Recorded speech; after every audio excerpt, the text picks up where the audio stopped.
Bonjour, dans la série des pistes pour s'en sortir, je vais vous parler du programme que j'ai mis en place, que je me suis fabriqué cet été pour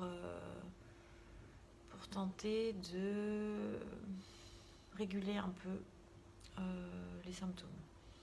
Alors, quand on a une maladie bipolaire ou devant toute maladie chronique, on a un peu deux attitudes possibles. En général, l'attitude qui est le plus adoptée, c'est la passivité. C'est une histoire de culture occidentale, c'est-à-dire que en Occident, quand on est malade, on va voir un médecin et puis il nous applique un traitement et puis on reste passif et on attend que le traitement fasse effet.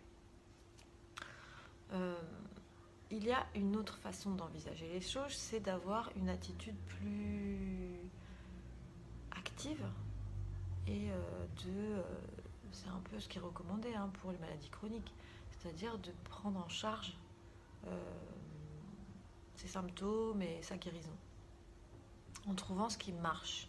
En fait, qu'est-ce qui marche pour vous? C'est ça qui est important.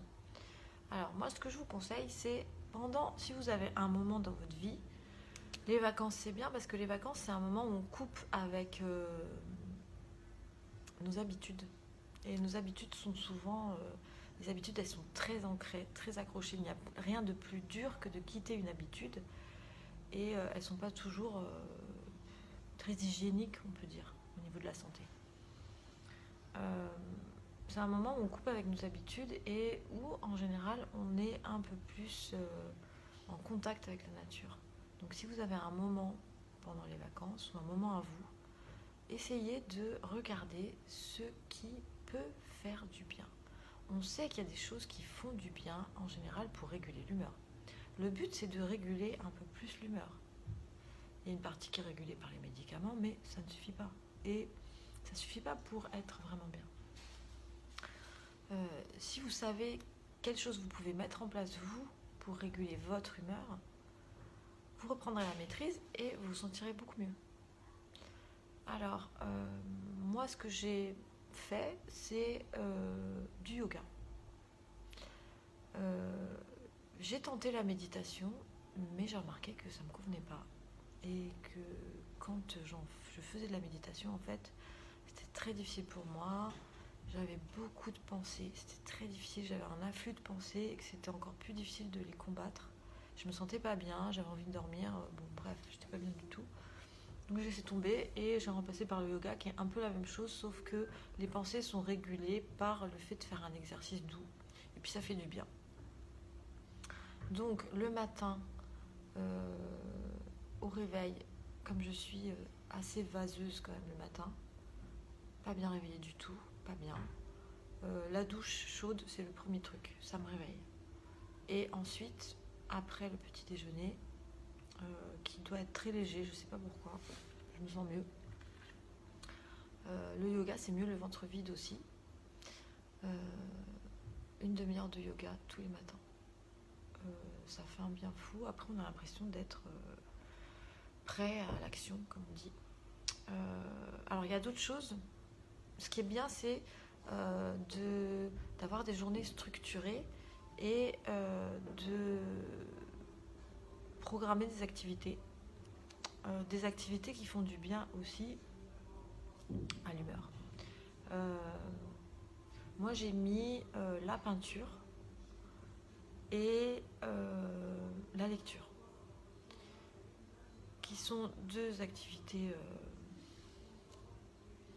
qui me font plaisir, qui sont plutôt calmes, qui sont faciles à mettre en place. La peinture, c'était quand je restais à la maison, qui demande quand même une petite... voilà, qui demande à être actif quand même. C'est pas rester devant la télé. C'est pas regarder la télé ou des films ou Internet. Quand je sortais, la lecture, parce qu'on peut faire la lecture partout, la lecture, quand on lit, évidemment qu'on régule ses pensées, puisque on est concentré sur quelque chose. Quand on peint aussi. Et puis, une chose qui m'a fait beaucoup de bien, c'est la marche. J'ai marché 1 heure tous les jours. La marche, c'est une activité qui n'abîme pas le corps, qui n'use pas le corps. C'est une activité d'endurance et ça permet une sorte de lavage du cerveau. C'est-à-dire, je pense que la natation, c'est pareil.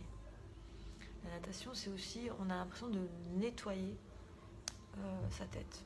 Et d'ailleurs, quand on fait une grande marche, on a les idées plus claires. Et ben, je vous assure que quand ça commençait à devenir un peu dysphorique dans ma tête, des pensées, des ruminations, de la tristesse ou de la colère, la marche nettoie tout, elle renouvelle le flot de pensée. Donc voilà, et puis ce qui est important, troisième chose, c'est de tout noter. C'est-à-dire, vous tenez un journal où vous notez tous les jours votre degré d'humeur. Vous mettez une note moi j'ai mis entre 0 et 10. 0, c'est humeur très basse, on va dire 1, c'est très suicidaire.